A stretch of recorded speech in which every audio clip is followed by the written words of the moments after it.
বিএনপির পক্ষ থেকে এখনো আনুষ্ঠানিকভাবে রাষ্ট্রপতি পদে মনোনীত কোনো প্রার্থীর নাম ঘোষণা না হলেও দলীয় সূত্র গণমাধ্যমের তথ্য বলছে রাষ্ট্রপতি পদে মির্জা ফখরুল প্রায় চূড়ান্ত।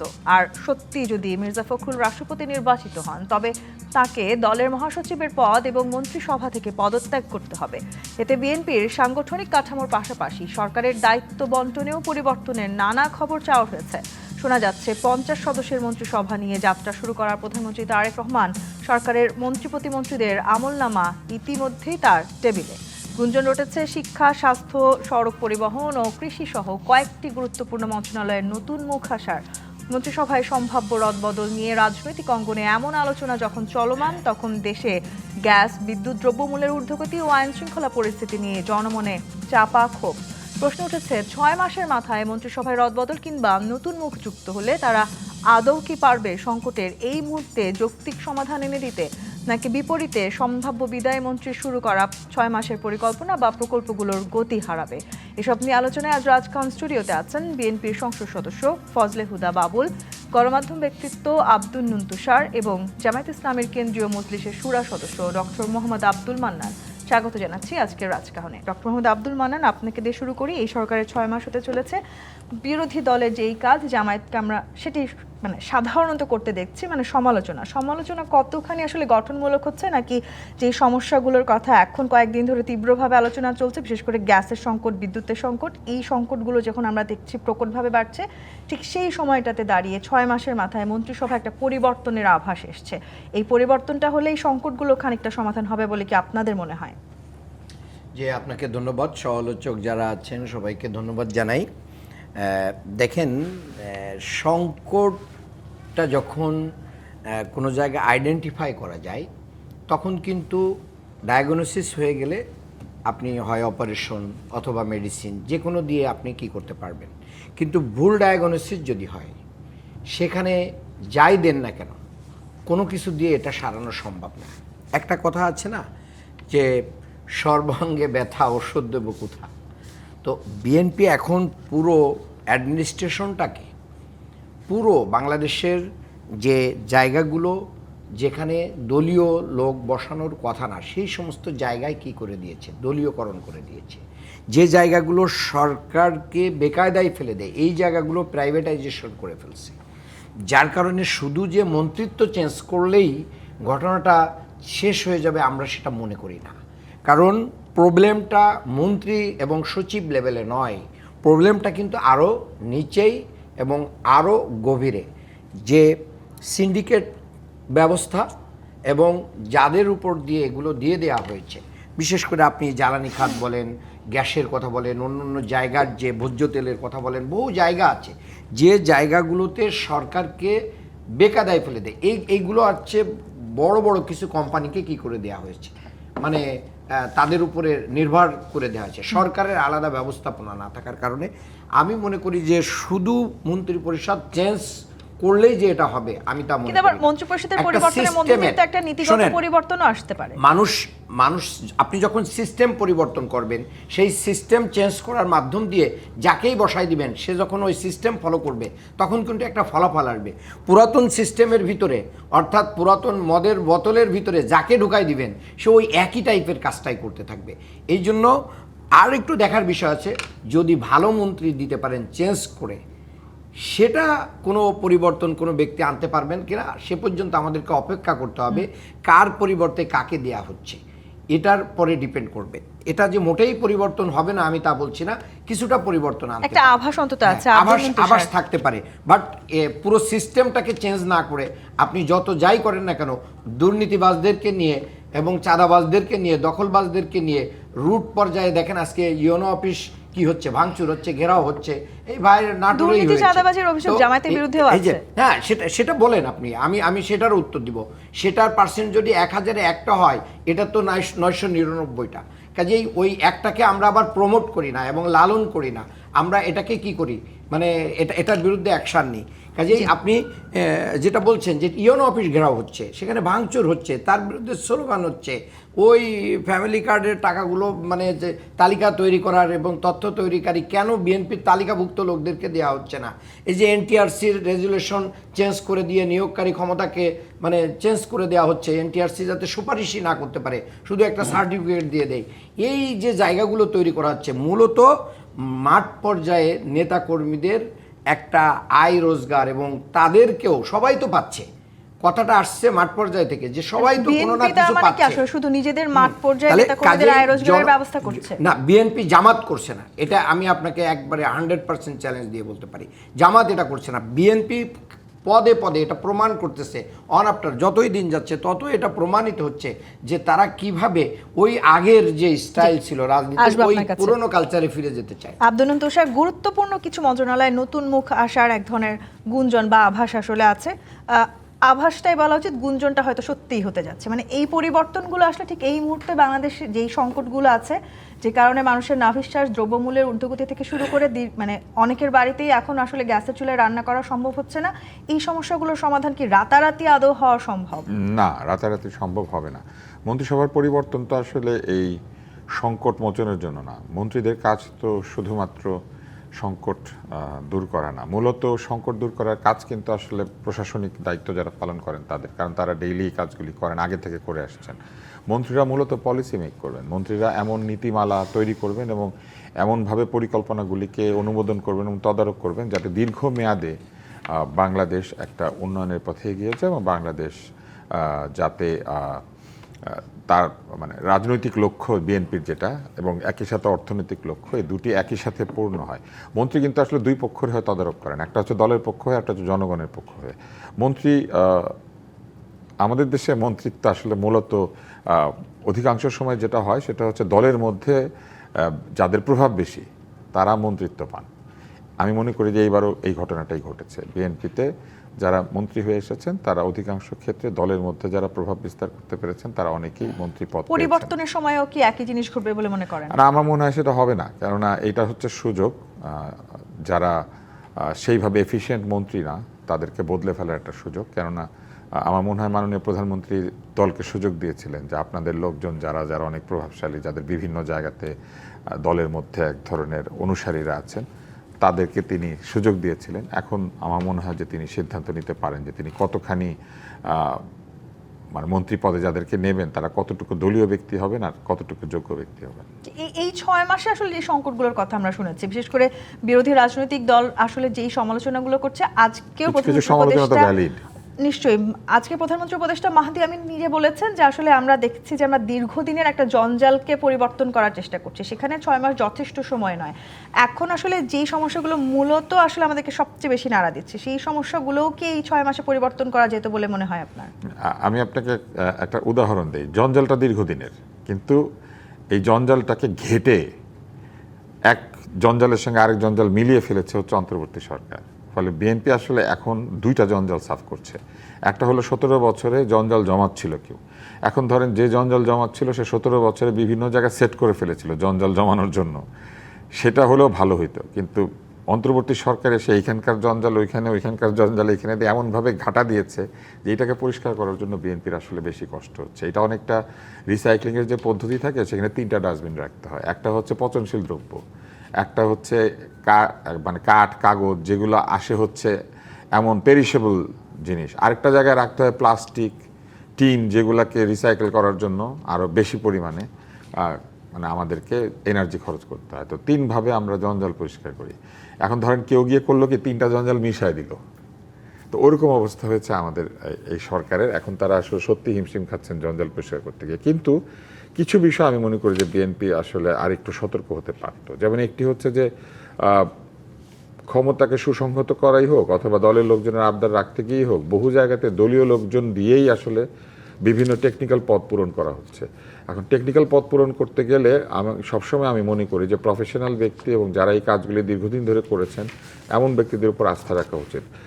লি কুয়ান ইউ কিংবা মাহাথির মোহাম্মদ কিংবা এশিয়াতে যারা সাকসেসফুল শাসক হিসেবে জনপ্রিয় হয়েছেন, এদের অনেকেই কিন্তু খানিকটা সেমি ডিক্টেটোরিয়াল, কিন্তু এরা কেন স্বৈরাচার খেতাব পান নাই? একটা বড় কারণ হচ্ছে এরা যখন মানুষকে রিক্রুট করেছেন তাদের দেশের জন্য, তারা যোগ্য লোকটাকে রিক্রুট করেছেন সব জায়গাতে, যাকে দিয়ে কাজ হবে। তার হাতে একটা টু ডু লিস্ট ধরিয়ে দিয়েছেন যে আমরা এই জিনিসটা চাই, আপনি সেটা প্রডিউস করবেন। মানে বিএনপি কে তাহলে এই 6 মাসে যোগ্য লোককে যোগ্য জায়গায় বসাতে না, অনেককে বসিয়েছে, কিন্তু কিছু কিছু জায়গায় যেখানে বসাতে পারে নাই সেখানে জটিলতা তৈরি হচ্ছে। আমার ধারণা যে আপনারা যখন মন্ত্রিসভা বদল দেখবেন তখন তো বুঝতে পারবেন যে কোন কোন জায়গাতে প্রধানমন্ত্রী কিংবা তার যে সিদ্ধান্ত গ্রহণকারী ব্যক্তিবর্গ তারা কোন কোন জায়গায় অসন্তুষ্ট হয়েছেন। কিছু কিছু জায়গা আমি বলতে পারি কোথায় কোথায় কিছু কিছু ঝামেলা হয়েছে, কিন্তু সেটা বললে হয়তো এখন কারো পথ চলে গেলে ভাববেন যে আমি বললাম বলে পথ চলে গেল, সেই জন্য। মানে গঠনমূলক সমালোচনা হলে সেইটুকু বলার সুযোগ তো বিএনপি যেমন সরকার ধরেন দিয়েছে। স্বাস্থ্যমন্ত্রী যা করছেন গত এই পুরো সময় ধরে, আমি মনে করি যে স্বাস্থ্য বিষয়ে তার আরও বেশি করে পড়ালেখা করা উচিত ছিল, অথবা স্বাস্থ্য বোঝেন এমন লোকদের সাথে তার কাজ করা উচিত ছিল। তিনি যে ধরনের বক্তব্য দেন, যে ধরনের কাজকর্ম করেন, যেভাবে তিনি সিদ্ধান্ত নেন, স্বাস্থ্য বিভাগ এইভাবে চলতে পারে না। মন্ত্রী যদি এই ধরনের আচরণ করেন, এরকম আরও কিছু জায়গা আছে যেখানে আমার মনে হয় যে আমরা চিন্তা করতে পারি। মানে একটা তো বললাম পরিবর্তন আসলে আমরা দেখার জন্য আমি ভালো বুঝি বলে আমি বললাম আর কি। জি, আমি ফজলে হুদা বাবুল একটু আপনার কাছে আসি। মানে গ্যাস, বিদ্যুৎ, দ্রব্যমূল্যের ঊর্ধ্বগতি, আইন শৃঙ্খলা পরিস্থিতি, সবকিছু মিলিয়ে একটা চাপা ক্ষোভ ইতিমধ্যে জনমনে আসলেই দেখা দিচ্ছে কিনা, এবং সেই ক্ষোভটা আসলে বিরোধী রাজনৈতিক দল অনেকটাই কাজে লাগানোর চেষ্টা করছে, এমন আবার বিএনপির রাজনৈতিক নেতাকর্মীরা বলার চেষ্টা করছেন। মানে ক্ষোভ যদি সত্যিকার অর্থে জনমনে থাকে সেটি তো বিরোধী রাজনৈতিক দল কাজে লাগাবেই। সেই ক্ষোভটাকে দমনের জন্য আপনারা কি প্রচেষ্টা করছেন? জি, ধন্যবাদ সহালোচক শ্রদ্ধাভাজন তুষার ভাই, আমাদের বিতর্কের অত্যন্ত সিনিয়র এবং ধীমান বিতার্কিক পাশে বসে আছেন। আমরা তার কাছে বিতর্ক শিখেছি, সো উত্তরগুলো দেয়া একটু আমার জন্য কষ্টকর হবে, তারপর চেষ্টা করছি। আপনি সঠিক বলেছেন, বিরোধী দল চেষ্টা করছে কিছুটা। এই কিছুটা শব্দটা আপনি ঠিক বলেননি। বিরোধী দল পুরো মাত্রার জীবন প্রাণ দিয়ে বিরোধী দল চেষ্টা করছেন। শুধু তাই নয়, বিরোধী দল কিন্তু ঘরে ঘরে দুর্গ গড়ে তুলতে বলেছেন। বিরোধী দলের যে 11 দলের যিনি নেতা, আমাদের মহান সংসদের মাননীয় বিরোধী দলীয় নেতা ডাক্তার শফিকুর রহমান, উনি বলছেন ঘরে ঘরে দুর্গ গড়ে তুলো, টেনে হিঁচড়ে নামাও, আর সময় দেওয়া যাবে না, তছনছ করে ফেলা হবে। সবাই জানে এইসব শব্দ, কাজে কিছুটা না, আমি আপনার সাথে দ্বিমত করলাম। দ্বিতীয় কথা হচ্ছে যে জনগণ খুবই দুর্ভোগ পাচ্ছে। এজন্য আমাদের মাননীয় বিদ্যুৎ প্রতিমন্ত্রী কিন্তু দুঃখ প্রকাশ করেছেন। আমি নিজেও গতকালকে দুঃখ প্রকাশ করেছি। এটা একটা অ্যাক্সিডেন্ট ঘটেছে, আমাদের এটার কোনো অল্টারনেটিভ কখনো তৈরি করা হয়নি। আমাদের যে আন্তর্জাতিক মানের যে একটা স্ট্যান্ডার্ড মজুদ, সেটাও আমরা করতে পারিনি। শুধু তাই নয়, 54,000 কোটি টাকা বিদ্যুতের বকেয়া রেখে যাওয়া হয়েছে বিদেশি, এবং লোকাল বকেয়া ছিল 14,000 কোটি টাকা। আমার ধারণা বিএনপি সরকার ক্ষমতা গ্রহণ করার আগ মুহূর্ত থেকে এই বিষয়গুলো জানে। তখন আসলে আপনারা কোনো প্ল্যান বি করেন না? এই বিষয়গুলো আমরা জানবো কোত্থেকে, কিভাবে জানবো? জানি মানে আমাদের তো এমন কোনো তথ্য প্রবাহ ছিল না তখন, খুবই রেয়ার। দ্বিতীয়ত হচ্ছে যে 18 মাস ছিল, কিন্তু 18 মাসে কিন্তু আমরা যে 11 দলীয় জোটের প্রধান, আমি বলি এটা আমার সম্পূর্ণ ব্যক্তিগত, ডক্টর ইউনূস, যে 11 দলের যে ক্ষমতাটা ছিল 11 মাসে, ওনারা কি করেছেন। আমার যে গ্যাস পাইপলাইন এটা নষ্ট হয়ে গেছে, যে গ্যাস দিয়ে আমি বিদ্যুৎ তৈরি করি, তো এইটা তো ঠিক হতে আমার সময় লাগছে। 1, 2, গত 17 বছর এবং গত 18 মাসেও কোনো অল্টারনেটিভ তৈরি করা হয়নি। আমরা তো বাজেটে আমরা দিয়েছি আমরা ভবিষ্যতে কিভাবে করব, রিনিউয়েবল এনার্জি আমরা কতটুকু পৌঁছবো, আমরা সেই সমস্ত পরিকল্পনা দিয়েছি। জনগণের যে কথাটা বলতেছেন না, ইনভার্টেড কমা, জনগণ সহনশীল আছে এখনো। জনগণ বিএনপিকে সময় দিতে চাই, কিন্তু সেই জনগণ ইনভার্টেড কমা যারা 18ই ফেব্রুয়ারি নির্বাচনে যাদেরকে জনগণ প্রত্যাখ্যাত করেছেন, তারাই সেই জনগণটাই শুধু এখানে, অন্য কোনো জনগণ নেই। মানে এই ক্ষোভের কথা শুধুই জামায়াত কিংবা বিরোধী রাজনৈতিক দল বলছে? অফকোর্স, কোনো আমজনতা নেই। এনটিআরসির কথা বলি, এনটিআরসি শিক্ষককে সনদ দেবে, এটা কিন্তু না করেনি। এই এনটিআরসি কিন্তু 2005 সালে বিএনপির সময়ে তৈরি হয়েছে। আওয়ামী লীগ এসে এখানে যেটা করেছে, এনটিআরসির নামে যা ইচ্ছে তাই করেছে, স্বেচ্ছাচারিতা করেছে। আপনি দেখুন, আপনি যখন ডিসেন্ট্রালাইজেশন করবেন, কেন আমাদের সময়ও তো কমিটি নিয়োগ করতো, আপনার সময়ও তো করেছে শিক্ষক নিয়োগ কমিটি, কিন্তু যাকে তাকে তো করতে পারেনি, তো এনটিআরসি যাকে সনদ দিবে তাকেই করতে হবে। এক, দুই, এইটা আমি তর্কের খাতিরে ধরে নিয়েছি, এটা কিন্তু এখন পর্যন্ত আইন হিসেবে আসেনি। গতকালকেও আমাদের শিক্ষামন্ত্রী কিন্তু এটা নিয়ে একটি স্টেটমেন্ট দিয়েছে যে এইটা একটা সভার কার্যবিবরণী আমাকে পাঠানো হয়েছে।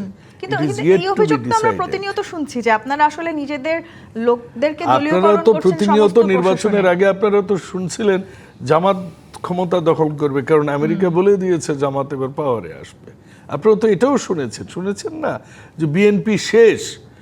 এই মানে 2020, 21, 22, 23-এ মানুষ মানে অনেকেই বলতো, এই মিডিয়াই বলা হয়তো বিএনপি আর কোনোদিন আসতে পারবে না। শুধু তাই নয়, নির্বাচনের তারিখ ঘোষণার একদিন আগেও এই যে সে 18 মাসে যারা ক্ষমতা চালিয়েছে, এই 11 দলীয় জোট, তারা বলেছে তারেক রহমান কোনোদিনও এদেশে ফেরত আসতে পারবেন না। মানে এগুলো অনেক কিছু আপনি শুনেছেন। কাজের মানে বাংলাদেশের কিন্তু উন্নয়ন কাজে যে শোনার ধীরগতি আর বাস্তবতা তো আলাদা ছিল, তাই নয় কি? এই ধীরগতির জায়গাটিতে যেটি আব্দুল তুষার বলছিলেন যে আমি আসি, অন্তর্বর্তীকালীন আমার আরো সরকারের একটা দুটো বড় point অবদান আছে। আছে, সেই সময়টাতে মানে অন্তর্বর্তীকালীন সরকারের জায়গাটিতে সমালোচনাটা আসলে বিরোধী রাজনৈতিক দলকে আমরা খুবই কম করতে শুনি, সেটি কেন? এই জায়গাটাতে ফিরবো। জিপিএইচ ইস্পাত নিবেদিত রাজকাহন থেকে বিরতি নিয়ে ফিরছি, সাথেই থাকুন। জিপিএইচ ইস্পাত নিবেদিত রাজকাহন দেখছেন। আব্দুল তুষার, আপনি অন্তর্বর্তীকালীন সরকারের সময় কথা বলছিলেন, মানে সেই সময় যে জঞ্জালগুলো আসলে অনেকটাই পরিষ্কার করার কথা ছিল সেটি পরিষ্কার না করে হয়তো আরো অনেকটাই বাড়ানো হয়েছে। সেই সমালোচনা বিরোধী রাজনৈতিক দলগুলোকে কখনো করতে শুনি না কেন? কারণ বিরোধী রাজনৈতিক দলগুলি তা অন্তর্বর্তী সরকারকে ওন করেছে, বিএনপিও করেছে, যে কারণে তারা অন্তর্বর্তী সরকারকে যদি কোনো কারণে আমি আপনাকে সমালোচনা করে। সরি একটু করবো তুষার ভাই, সেটা হচ্ছে সংসদে আমাদের মাননীয় স্বরাষ্ট্রমন্ত্রী বলেছেন 18 মাসের সকল দুর্নীতির হিসেব করা হবে। হ্যাঁ, সেটা হবে, কিন্তু সেইভাবে কোনো দুর্নীতির হিসাব তো হয় নাই এখনো। এবং আরেকটা জিনিসও হয় নাই যে হামের যে তদন্ত এখনো পর্যন্ত তো সেটা হয় না, আর হয়ে থাকলেও আমরা জানি না। তো এই যে বিভিন্ন ক্ষেত্রে অন্তর্বর্তী সরকারকে একটা ক্ষমা সুন্দর দৃষ্টিতে দেখার যে প্রবণতা, এটা সবগুলি রাজনৈতিক দলের এখন আছে। মানে সেটা কি এটা নিজেরা ওই যে ক্ষমতার কাছাকাছি এটা থাকবেন ওই যে সে কারণে? 1/11 পরবর্তী সরকারের প্রতি যেমন পরের সরকারের এক ধরনের ক্ষমা সুন্দর দৃষ্টি ছিল, এখনো সেটা আছে। না থাকলে আমি মনে করি হামের জন্য একাধিক ব্যক্তির কারাগারে যাওয়া উচিত ছিল, তো সেটা তো যায় নাই। এখন ধরেন স্বাস্থ্যমন্ত্রী যখন দায়িত্ব পেলেন তখন তিনি হাম বিষয়ে সকল কিছু উড়িয়ে দিয়ে বললেন হামের টিকা 17 বছর ধরে দেওয়া হয় নাই। এখানেই তো সমস্যাটা, 17 বছর ধরে হামের টিকা দেয় নাই, বিষয়টা সেরকম না। কিন্তু ওই যে আপনি সরাসরি অন্তর্বর্তী সরকারের সমালোচনা করতে পারছেন না বা করছেন কেন না, পারছেন না? ওইটা এক ধরনের যে ওনারশিপ, যে এই সরকারকে তো তারাই ক্ষমতা এনেছেন। এই মুহূর্তে যারা সবাই সংসদে সরকারি দল, বিরোধী দল এবং অন্যান্য বাইরেও অনেক দল আছেন, তারা মিলেই তো অন্তর্বর্তী সরকারটা তৈরি করেছেন। তা নাহলে আপনি আমাকে একটা জিনিস বলেন, অন্তর্বর্তী সরকারের মধ্যে একজন শিশু উপদেষ্টা ছিলেন আসিফ মাহমুদ সজীব ভুইয়া, বন্দুক কিনেছিলেন। ওনার বন্দুকটা এখন কোথায় আছে? ওনার বন্দুকের লাইসেন্স কে দিয়েছিল? কেমন বন্দুক উনি কিনেছিলেন? উনি কি করে বন্দুকের লাইসেন্স পেলেন? ওনার তো বন্দুকের লাইসেন্স পাওয়ার কথা না, কারণ বাংলাদেশে বন্দুকের লাইসেন্স পেতে গেলে আপনাকে করদাতা হইতে হয়। ওনারা তো কেউ করদাতাই ছিলেন না। উত্তর দিক তো, ওই তদন্ত ওনারা করবেন না তো। তো এইরকম অসংখ্য জিনিস আছে যেগুলো ছোট ছোট জিনিস। উনি আবার সেই বন্দুক না গুলি সহ গিয়ে এয়ারপোর্টে ঢুকতে চেয়েছিলেন। এয়ারপোর্টে গুলি সহ ঢুকতে গেলে যেই হোক না কেন তার কারাগারে যাওয়ার কথা, কিন্তু উনি তো জান নাই। তো অন্তর্বর্তী সরকার আইনের শাসন প্রতিষ্ঠা করতে এসেছিল, অন্তর্বর্তী সরকারকে আইনের শাসন প্রতিষ্ঠা করেছিল। বাংলাদেশে যতগুলি মব হয়েছে, মাজার থেকে লাশ তুলে সেটাকে পোড়ানো হয়েছে, মৃতদেহ সেটা ধরা যাক সেটা মাজার না ভণ্ডপীর যেই হোক না কেন, ইসলাম ধর্মে কি কবর থেকে লাশ তুলে পোড়ানোর বিধান আছে? কিন্তু সেটা হয়েছে। অন্তর্বর্তী সরকার সেগুলোর বিরুদ্ধে মামলা করেছে? করে না। অন্তর্বর্তী সরকার মামলা করেছে আনিস আলমগীরের বিরুদ্ধে। কেন? উত্তর কি? উত্তর কিন্তু দেওয়া যাবে না। কেন? কি জানি ষড়যন্ত্র করছিল। যে লোকটা আনিস আলমগীরের বিরুদ্ধে মামলা করেছিল সেই লোকটা এখন কোথায়? তাকে তো আমরা একটু দেখতে চাই, কিসের ভিত্তিতে করেছিল। ওই মামলা আরো 3 না 4 আসামি ছিল, তাদেরকে তো গ্রেপ্তার করে নাই। আনিস আলমগীরকে কেন গ্রেপ্তার করেছিল? কারণ মুখে বলতো যে আমরা বাক স্বাধীনতার পক্ষে, কিন্তু তাদের বিরুদ্ধে কেউ কথা বললে তাদেরকে তারা নানান ধরনের হুমকি ধামকি এটা দিত। এখন তো আমি পরিষ্কারভাবে বলতেই পারি, আমার অনুষ্ঠান বন্ধ করানোর জন্য একাধিকবার প্রেস উইং থেকে ফোন করা হয়েছে, বিভিন্ন টেলিভিশন চ্যানেল, আমি যাতে কথা বলতে না পারি। টিভি চ্যানেলগুলি কোনো কারণে সেটা শোনে নাই, অথবা হয়তো কোনো কারণে মানুষ আমাকে ভালোবাসে, আমি বেঁচে গিয়েছি। কিন্তু এই কাজগুলি তো তারা করেছেন, এবং এগুলো যে করেছেন এগুলো তো ডকুমেন্টেড। আজকে না হোক 5 বছর পর, 10 বছর পর, 50 বছর পর এই সময়গুলি নিয়ে মানুষ গবেষণা করবে। এবং যে পরিবর্তনগুলো আমরা 5 আগস্টের পরবর্তী অন্তর্বর্তী সময় সরকার দেখতে পরিবর্তনের কথা মুখে বলেছিল, তারা একটা পরিবর্তনে মিন করে নাই। যদি তারা সত্যিকার অর্থে পরিবর্তন মিন করতো তাহলে তারা নারী সংস্কার যে কমিশনটা করেছিল সেটার অন্তত একটা সুপারিশ তারা বাস্তবায়ন করতো। তারা কোনো সুপারিশ বাস্তবায়িত করেছে? কোনো কমিশনের সুপারিশ কি তারা নিজেরা বাস্তবায়ন করছে? করে নাই। তারা নিজেরা যেটা করেছে আমেরিকার সাথে একটা চুক্তি স্বাক্ষর করেছে, মনে হয় ওইটাই তাদের কমিশনের কথা ছিল। আপনি বলেন, আজকে একটা নিউজ এসেছে যে মার্কিন যুক্তরাষ্ট্র আমাদের সরকারের ক্রয় সংক্রান্ত তথ্য উন্মুক্ত করে দিতে বলেছে। মনে হচ্ছে আমরা 52তম রাষ্ট্র কিংবা 51তম তাদের প্রদেশ। আমাদের সরকার কোনটা উন্মুক্ত করবে এবং করবে না এটার পরামর্শ আসবে ওয়াশিংটন থেকে। এটা হওয়া উচিত। এই ধরনের পরামর্শ যখন আসে, এই এই এই জায়গাটা উন্মুক্ত করে দিয়েছে কি অন্তর্বর্তী সরকার? আমাকে একটা জিনিস বলেন, আপনি আজকে 12 কার্গো এলএনজি আনার সংবাদ পড়লেন না? হ্যাঁ, আমাদেরকে 17 কার্গো করে এলএনজি কিনতে হবে প্রত্যেক বছর আমেরিকার কাছ থেকে। সেটা সস্তা হোক কিংবা দামি হোক, একটা চুক্তি কি আমাকে আগের থেকে বাধ্য করতে পারে আমি কোত্থেকে কিনবো না? আজকে এটা সস্তা আছে, আগামী বছর সস্তা থাকবে কিনা আমি কি সেটা জানি, বা তারপরের বছর থাকবে কিনা? আগে থেকে আপনি কি করে 15 বছরের চুক্তি করেন? 15 বছরে আমি 15টা জায়গা থেকে কিনতে পারি। একটা স্বাধীন দেশ যে কোনো জায়গায় গিয়ে বাজার করতে পারে। আপনি কারণ বাজারে বাজার করবেন, নাকি মিরপুরে বাজার করবেন, নাকি ঠাটারি বাজারে বাজার করবেন, এইটা কি আপনাকে কেউ নির্দিষ্ট করে দিতে পারে? পারে না। কিন্তু আমাদেরকে নির্দিষ্ট করে দেওয়া হয়েছে যে আমাদেরকে ওইখান থেকে বাজার করতে হবে। বিএনপি তো বারবার বলছে যে এই যে জায়গাটা এগুলো অন্তর্বর্তী সরকারের গু, এই গু তারা ছড়িয়ে দিয়ে গিয়েছেন। সেই গু পরিষ্কার করার জন্য আজকে বিএনপিকে কষ্ট করতে হচ্ছে। তারা হয়তো বিভিন্ন কারণে, ভদ্রতার কারণে হোক কিংবা যে কোনো কারণে হোক, তারা বলছে না, কিন্তু সেই কথা কিন্তু সংসদে এসেছে। এবং এই 18 মাসের তো কথা যে সালাউদ্দিন সাহেব বলেছেন, এই জন্য সালাউদ্দিন সাহেব আমি নিজে বলি, আমি বলেছি, হ্যাঁ, এবং সালাউদ্দিন সাহেবের উপর সবাই ঝাঁপিয়ে পড়েছে। হ্যাঁ, কিন্তু সালাউদ্দিন সাহেব তো ঠিক কথা বলেছেন, সকলের সব অভিযোগিত তদন্ত হওয়া উচিত। জি, আমি একটু ডক্টর মোহাম্মদ আব্দুল মান্নান আপনার কাছে আসি। মানে এই যে আসলে একটা গতি ফেরার কথা আপনি বলছিলেন, যে মানে গতি আদৌ ফিরবে কিনা আমাদের শুধু আসলে অপেক্ষা করতে হবে, কিন্তু যেই অভিযোগ ফজলে হুদা বাবুল করলেন, মানে জনগণ এখনো সহনশীল আছে, অসহনশীল শুধু বিরোধী রাজনৈতিক দল, এবং আপনারাই জনগণকে নানানভাবে অসহনশীল বানানোর এক ধরনের প্রচেষ্টা করছেন। না, এটা মানে উনি দাবি করতেই পারেন। এটা যে সরকার ক্ষমতায় থাকে সেই সরকারই এরকম দাবি করে। 4ই আগস্ট পর্যন্ত শেখ হাসিনা এভাবে দাবি হয়তো বা করতাম, এখনো তো যায়নি, গেলেই না সেটা প্রমাণিত হবে। মানে এটা ইতিপূর্বে প্রিভিয়াস কালচার যা দেখা গেছে সেটাই মনে, কিন্তু সত্য স্বীকার করতে হবে। ডাক্তার শফিকুর রহমান কিন্তু এটাও বলেছেন, সংসদের ভিতরেই বলেছেন, বিএনপি যত ভালো কাজ করবে সকল ভালো কাজের আমরা সহযোগিতা করব। বাংলাদেশের ইতিহাসে কোনো বিরোধী দলীয় নেতা এইভাবে কখনো বক্তব্য দেন নাই, এবং সেটা আমরা করছি। হ্যাঁ, অন্তর্বর্তীকালীন সরকারের সমালোচনা আমরা করি যখন, তখন ওনাদের কষ্ট হয়। ডক্টর ইউনূসের সাথে যখন লন্ডন বৈঠক হয়েছে, এটা নিয়ে সমালোচনা করলে কষ্ট হয়। যখন খলিল সাহেবকে পররাষ্ট্রমন্ত্রী করা হয়েছে, প্লিজ আমাকে বলতে দেন, খলিল সাহেবকে যখন পররাষ্ট্রমন্ত্রী করা হয় এটা সমালোচনা করলে কষ্ট হয়। যখন আইনমন্ত্রী যিনি অ্যাটর্নি জেনারেল ছিলেন ওনাকে সুবিধা দিয়ে মন্ত্রী করা হয়েছে, এটা সমালোচনা করলে কষ্ট হয়। যখন ওই যে একজন নারী ছিলেন যিনি মেন স্ট্রিম হতে দেন নাই, ক্ষমতায় আসতে দেন নাই, যে কে ছিলেন আরেকজন, রেজওয়ানা হাসান, এগুলো করলে ওনাদের কষ্ট হয়। তার মানে আপনার পক্ষে যেটা যাবে সেটা। আর তত্ত্বাবধায়ক সরকারের আমলে সবচেয়ে মপতন্ত্রকে প্রমোট করেছে হচ্ছে বিএনপি। এটার মাধ্যম দিয়ে তারা মূলত সংস্কারকে রুখে দিতে চেয়েছিল, বিচারকে রুখে দিতেছিল। সেইটার কন্টিনিউশন আপনার আমরা মব ঠেকিয়েছি, মব করি নাই, এবং না আমরা মব করি নাই, আমরা যৌক্তিক জিনিসগুলো তুলে ধরেছি, আমরা যেটা দরকার সেটাই বলেছি, অযৌক্তিক কোনো বিষয় নিয়ে আমরা রাস্তায় ইয়ে করি নাই। এই যে অবশ্যই সকল মবের বিচার চাই, কোনো মবই গ্রহণযোগ্য না। দেখেন, যখন প্রধান উপদেষ্টার বাড়ির সামনে রাস্তায় ইশরাক নয়নরা যে দিনের পর দিন নিয়ে মবতন্ত্র কায়েম করে রাখলো, কোথায় ছিল তখন নেতারা? এক পর্যায়ে যেহেতু উনি ক্ষমতা ছেড়ে চলে যেতেছেন, আবার তারাই যেহেতু রিকোয়েস্ট করে রাখলেন যে ঠিক আছে এটা আমরা দেখছি। তাহলে মবতন্ত্র কীভাবে হচ্ছে? এখন তো হচ্ছে, আলিয়া মাদ্রাসায় হচ্ছে, জগন্নাথ বিশ্ববিদ্যালয় হচ্ছে, ইউনো অফিসগুলোতে হচ্ছে। এই জায়গায় মবতন্ত্র হেলমেট পরে চলে যাচ্ছে। নয়ন কে আলিয়া মাদ্রাসায় পড়েছে নাকি না, আলিয়া মাদ্রাসার ছাত্র, সেখানে সাঙ্গ পাঙ্গ টোকাই সমস্ত কিছু নিয়ে যেয়ে চলে যাচ্ছে। এই মবতন্ত্রর জন্য বাংলাদেশকে দ্বিতীয় অভ্যুত্থান হয় নাই, এই অভ্যুত্থান হয়েছে একটা সুন্দর বাংলাদেশের জন্য। সেই জায়গা থেকে বাংলাদেশে আবার ওই চাঁদাবাজির স্বর্গরাজ্য, খাম্বার বাণিজ্য, খাম্বা আছে কারেন্ট নাই, এটা কাদের সময়ের কথা? এই খাম্বা আছে কারেন্ট নাই, এই জায়গায় কিন্তু আবার চলে যাবে।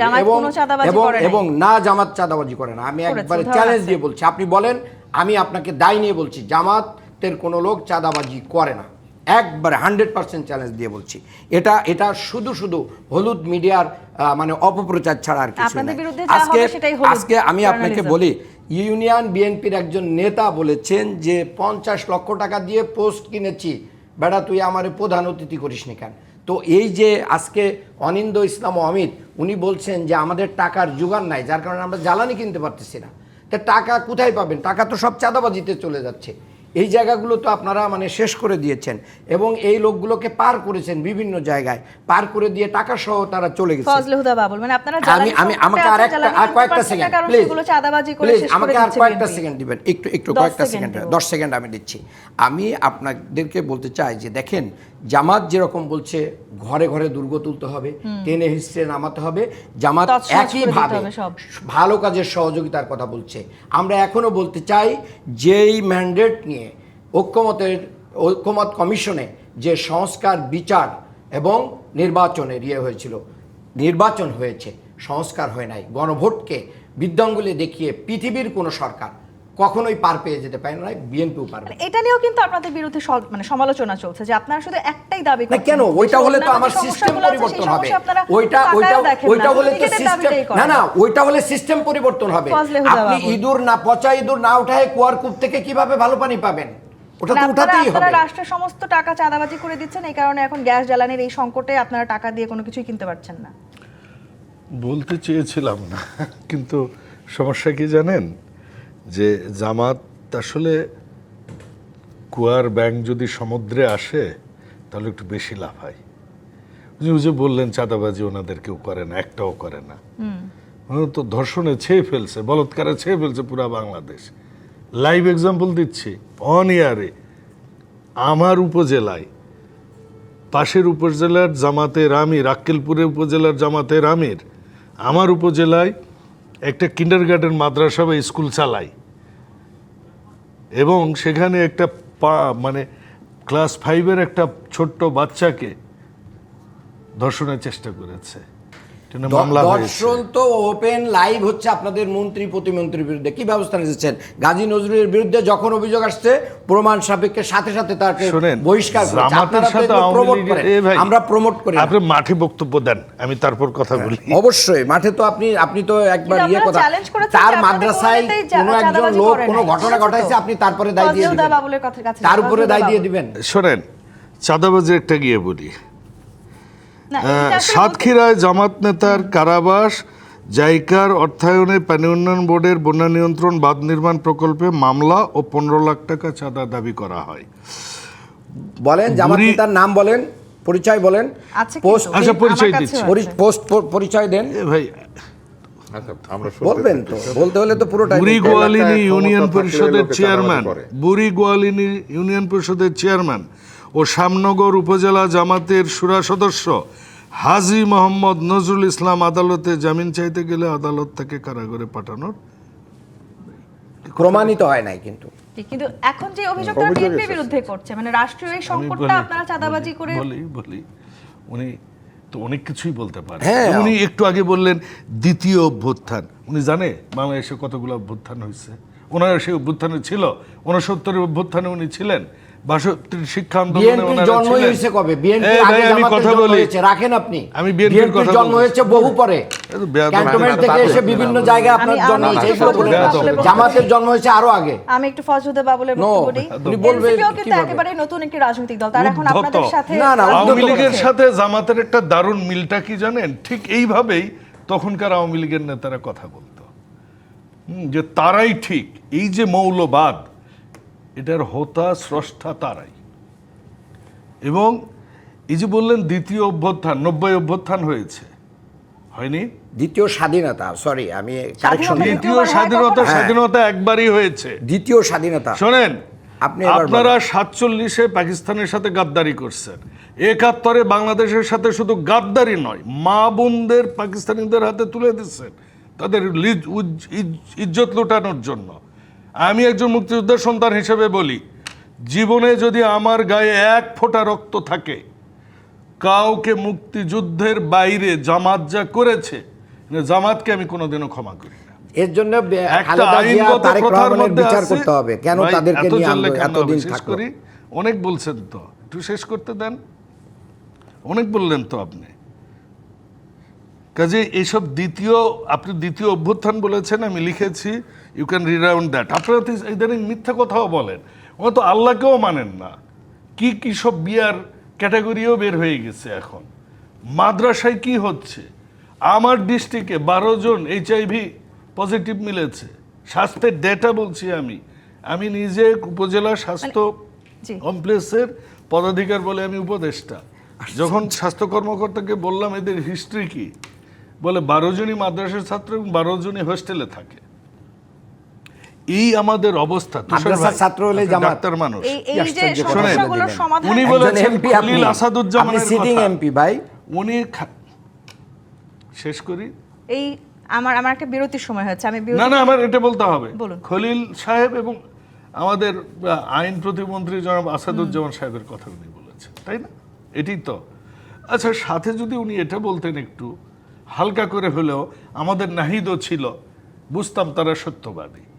এই যে মিথ্যার প্রপাকাণ্ডা, মিথ্যার মেশিন, এই বটবাহিনীর মতো কথা বলা, এই যে আওয়ামী ফ্যাসিস্টদের মতো যাদের চরিত্র, যারা যুক্তি বোঝে না, যারা তথ্য বোঝে না, যারা এই দেশকে মনে করে যে তারা যা বলবে তাই, এই দেশে এই যে আমাদের আজকে ইসলাম, আমরা সবাই মুসলমান এখানে, কিন্তু আমাদের মধ্যে বিভাজন কেন? কারণ আমরা ধর্ম নিয়ে রাজনীতি করছি, এবং আমরা শুধু ধর্ম নিয়ে রাজনীতি করছি না, ধর্মকে বিভাজিত করে ফেলেছি। মানে এই যে আসলে পরিবর্তনগুলো আমরা দেখতে চেয়েছিলাম, সেই পরিবর্তনগুলো এখনো আসলে রাজনৈতিকভাবে দোষারোপের জায়গাতেই আটকে আছে। মানে মন্ত্রী পরিষদের রদবদলে আমরা কাজের গতি ফেরার কথা বলছি, তো কাজের গতি ফিরতে হলে তো রাজনৈতিক নেতাকর্মীদের মধ্যে, রাজনৈতিক দলের মধ্যেও একটা পরিবর্তন আসা প্রয়োজন ছিল। সেই পরিবর্তনটা আসলে মন্ত্রী পরিষদের পরিবর্তনে আসার আগে আমরা দেখবো কিনা, আমি একটু এটাও জানতে চাই। জিপি ইস্পাত নিবেদিত রাজখান থেকে আরো একটি বিরতি নিয়ে ফিরছি, সাথেই থাকুন। জিপি ইস্পাত নিবেদিত রাজখান দেখছেন। আব্দুল নন্তুষা যে জায়গাটি ছিলাম, সিস্টেম পরিবর্তনের কথা বলছি আমরা, মন্ত্রিসভা রদবদলের আভাসের কথা বলছি, কাজে গতি ফেরার প্রত্যাশা রাখতে চাই। মানে সেই গতিটা যখন ফিরবে, তার আগে আসলে রাজনৈতিক দলগুলোর মধ্যে যে পরিবর্তন, সেই পরিবর্তনের গতি কি ফিরছে? রাজনৈতিক দলের অভ্যন্তরীণ পরিবর্তন আসা আসলে বেশ কঠিন, কারণ রাজনৈতিক দলের বয়স যত বেশি, সেই দলে তত বেশি পুরনো রীতিনীতিগুলি অনেক জায়গা নিয়ে ফেলে। আপনি যদি বিএনপির কথা চিন্তা করেন, বিএনপির নবীনতম ব্যক্তি যারা, তারা সংখ্যায় কম, প্রবীণরা তো এখনও বেশি। এবং আমরা যদি প্রধানমন্ত্রীকে চিন্তা করি, প্রধানমন্ত্রী কিন্তু প্রথমবার সংসদ সদস্য, প্রথমবার প্রধানমন্ত্রী, সেভাবে চিন্তা করলে এই ধরনের পদে তিনিও তো নবীন, কিন্তু তার যে চিন্তা ভাবনা সেটাকে প্রতিফলিত করার জন্য তার দল কিন্তু ওইভাবে প্রস্তুত হতে পারে না। এর একটা বড় কারণ হচ্ছে স্বৈরতন্ত্রের মধ্যে প্রচণ্ড নির্যাতনের মধ্যে ছিল, লোকজন ঠিকমতো রাজনীতি করতে পারে না, অনেকে জেলে ছিল, কারাগারে ছিল, এবং তিনিও তো বাংলাদেশে ছিলেন না। ফলে আমরা সরাসরি কাজে গতিহীনতার জন্য অনেক কিছুকে দায়ী করতে পারি, শুধু একটা ফ্যাক্টর না।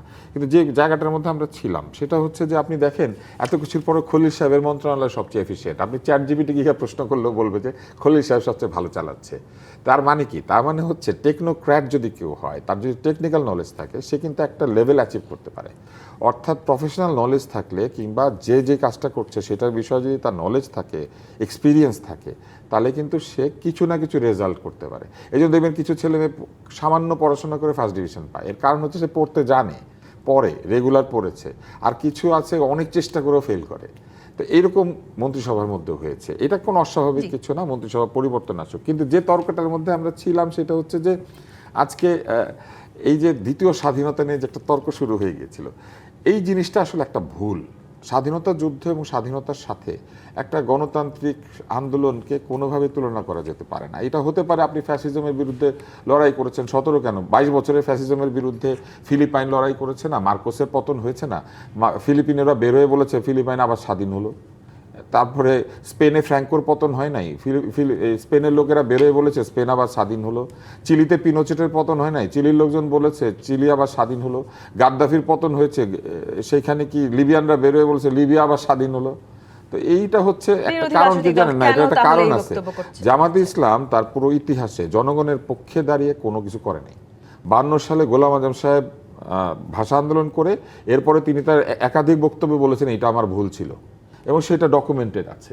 অতএব 52 সালে তাদের নেতা আন্দোলন করলো, তিনি কিন্তু পরে বলছেন উনি ভুল করছেন। জামাত কি শুধু তার মানে নিজেদের স্বার্থ না, দেখেছে? নিজের স্বার্থের জন্য না, রাজনৈতিক দল হিসেবে তারা যে আদর্শ ফলো করত, আমি সেই আদর্শ কিন্তু ডক্টর শুরুতে এটাও বলতো যে গণতন্ত্র একটা পশ্চিমা মান্নানের কাছে বুদ্ধি এবং ভোটাভুটি ঠিক না, ভোটাভুটি অনইসলামিক। এবং আব্দুল মান্নান, আপনাদের এই ধরনের মন্তব্য আসলে সরকারের পরিকল্পনা প্রকল্পগুলোকে গতি হারাতে এক ধরনের পিছনে নিয়ে যাওয়ার এক ধরনের কাজ হিসেবে কাজ না, করছে।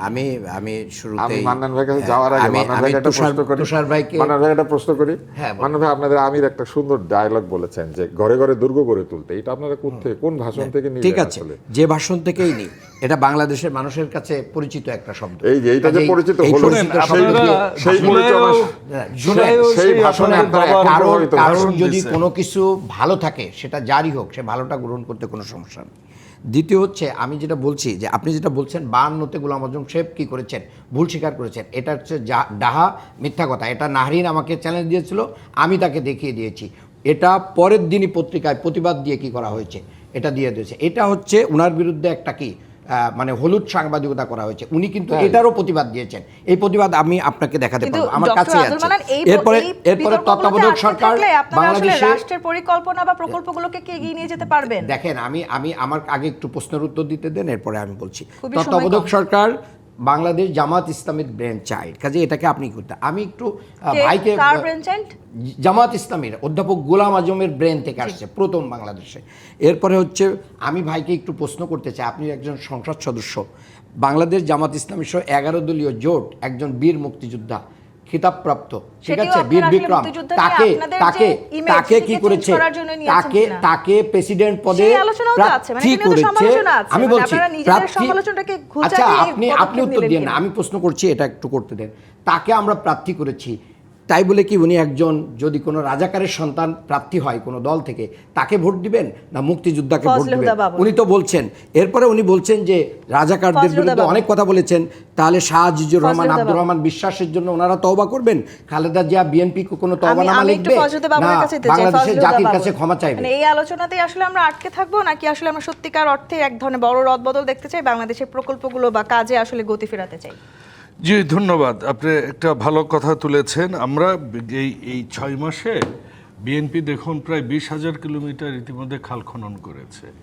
বিএনপি ফ্যামিলি কার্ডে উনি যেটা বললেন যে আন্দোলন করছেন আমাদের দলের নেতারা, হ্যাঁ করতে পারে, কিন্তু মাননীয় প্রধানমন্ত্রী কিন্তু নিরপেক্ষভাবে করার জন্য আমরা সুমারি দিয়েছি। দলের নেতাদের কিন্তু ওই লিস্ট নিয়ে কিন্তু আমরা ফ্যামিলি কার্ডের জন্য করছি না। আমরা কৃষকদের 10,000 টাকা পর্যন্ত কৃষি ঋণ সুদসহ মওকুফ করেছি। আমরা স্কুল কলেজে শিক্ষার পরিবেশ ইতিমধ্যে ফেরত নিয়ে এসেছি। আমরা স্বাস্থ্যক্ষেত্রে প্রত্যেকটা উপজেলাকে 50 শয্যা থেকে 100 শয্যায় উন্নীত করার অলরেডি ইতিমধ্যে কাজ শুরু হয়ে গেছে। আপনি প্রত্যেকটা ইউনিয়নে বাচ্চাদের মাদক থেকে এবং শারীরিক সক্ষমতা যেন তারা জীবনে অর্জন করতে পারে, সুঠাম দেহের অধিকারী হয়, এই জন্য আমরা প্রত্যেকটা ইউনিয়নে মিনি স্টেডিয়াম তৈরি করছি। এইগুলোতে ওনাদের কোনো ইয়ে নাই, বলে ওনাদের সেই সুফি সাহেব বলেছেন যে যদি ভালো কাজ করে আমরা সমর্থন দেব। সুফি সাহেব তো বলছে রাখ তোর ফ্যামিলি কার্ড। আমরা ভালো কাজের সাথে থাকতে চাই। অসংখ্য ধন্যবাদ আজকে রাজকাহনে আমাদেরকে সময় দেওয়ার জন্য। থেকে ফিরবো আগামী কাল রাত 10টায় নতুন রাজকাহন নিয়ে। ডিবিসির সঙ্গেই থাকুন।